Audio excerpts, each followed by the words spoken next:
Hello दोस्तों, राधे राधे। अगर आप लोग यूपीएससी ऑप्शनल हिंदी के नोट्स ढूंढ रहे हैं, हिंदी साहित्य आप लेना चाहते हैं, तो आप एक बार नोट्स देख लें कि आपको समझ में आ रहे हैं कि नहीं। आज हम लोग स्टार्ट कर रहे हैं मानक हिंदी की व्याकरणिक संरचना, जो यूपीएससी हिंदी साहित्य के खंड का हिंदी भाषा और नागरी लिपि के इतिहास का सिलेबस है, जिसमें आज हम लोग पढ़ेंगे हिंदी भाषा में निहित व्यवस्था व्याकरण पर ही निर्मित होती है। व्याकरण का अध्ययन 4 भागों में बांटकर किया जा सकता है: पद संरचना, कारक व्यवस्था, विकृत तत्व, वाक्य संरचना। तो आज हम लोग चारों का अध्ययन करेंगे, लेकिन सबसे पहले इस वीडियो पे हम लोग पद संरचना के बारे में जानेंगे। पद संरचना के 2 प्रकार होते हैं, अविकारी और अविकारी। विकारी में आता है संज्ञा, सर्वनाम, विशेषण, क्रिया। अविकारी में आता है क्रिया, विशेषण, समुच्चय वादक, संबंध बोधक, विस्मय मोदक। तो इस सब के बारे में जानेंगे।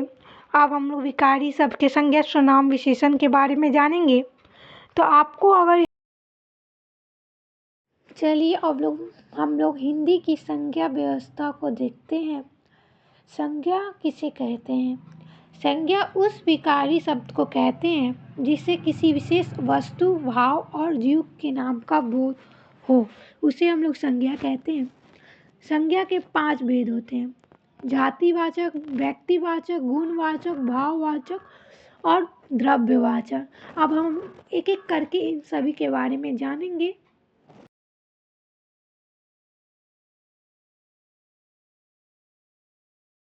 हम लोग व्यक्तिवाचक संज्ञा के बारे में जानेंगे। व्यक्तिवाचक संज्ञा कहता है कि जिस शब्द से किसी एक वस्तु या एक व्यक्ति का बोध हो, उसे हम लोग व्यक्तिवाचक संज्ञा कहते हैं। जैसे राम, गांधी जी, गंगा, काशी। राम और गांधी जी ये सब कहने पे गंगा, काशी, इसमें देखिए राम कहने से एक व्यक्ति का बोध हो रहा है, गांधी जी भी एक, गंगा कहने से एक नदी का बोध हो रहा है, काशी कहने से एक नगर का बोध हो रहा है।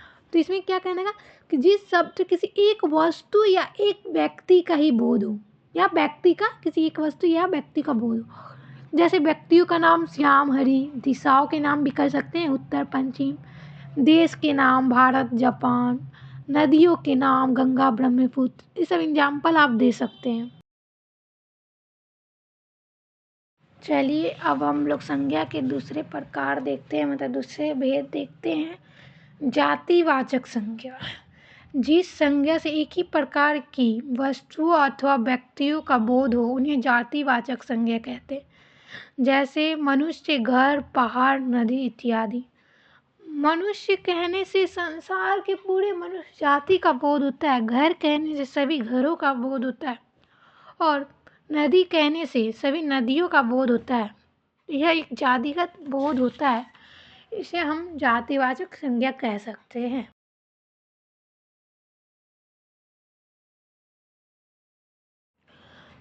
संज्ञा के जो तीसरा भेद है, भाववाचक संज्ञा। भाववाचक मतलब भाव खुद ही बोध हो रहा है भाई। जिस संज्ञा सबसे व्यक्ति या वस्तु के गुण या धर्म, दशा अथवा व्यापार का बोध होता है, उसे भाववाचक संज्ञा। मतलब कि जिस संज्ञा सबसे किसी वस्तु का गुण मतलब उसमें क्या गुण है, क्या भाव है, क्या धर्म है। जैसे उसका बुढ़ापा, लंबाई, मिठास, चाल, ये सब क्या है? पानी में शीतलता, आग में गर्मी, मनुष्य में देवता, पशुत्व इत्यादि का होना आवश्यक है। पदार्थ का गुण या धर्म पदार्थ से अलग नहीं रह सकता। जैसे घोड़ा है तो उसमें बल है, वेग है, आकार भी है। तो इस प्रकार हम कह सकते हैं धर्म, गुण ये सब रहे, उसमें भाववाचक। गुण क्या, उलट कोई है तो उसका लंबाई देख लेता है तो उसमें गुण। भाववाचक संज्ञा का निर्माण कैसे होता है? जैसे हम जातिवाचक शब्द से कहते हैं बुढ़ा, बुढ़ापा, लड़का, लड़कापन, मित्र, मित्रता। विशेषण से गर्म, गर्मी, सर्द, सर्दी, कठोर, जो चौथा भेद है, ऐसे हम लोग बना। समूहवाचक, तो मतलब समूहवाचक जिस संज्ञा वस्तु से समूह का बोध हो। जैसे व्यक्तियों का समूह, सभा हम लोग अकेले कर सकते हैं? ऑफ कोर्स नहीं कर सकते। कभी कहीं पे सभा मीटिंग होता है तो कोई भी मीटिंग अकेले होता है नहीं, सभी लोग आके करते हैं, तो समूह में ही होता है, तो इसलिए हम लोग समूहवाचक। गुच्छा, क्या आप देखे हैं ताला का चाबी अकेला, ताला का चाबी गुच्छा में ही रहता है, गुच्छा में देखें भाई समूहवाचक।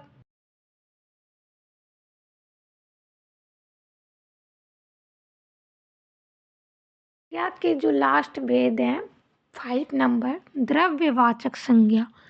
जिस संज्ञा से नाप तौल वस्तु का बोध हो उसे द्रव्यवाचक संज्ञा कहते हैं। जैसे दूध, दूध को हम लोग तौले के ना देते हैं भाई, सोना चांदी सब तौलाता ही ना है, तेल इत्यादि। तो द्रव्यवाचक मतलब जिस संज्ञा से नाप तौल वस्तु का बोध हो उसे हम द्रव्यवाचक संज्ञा कहते हैं।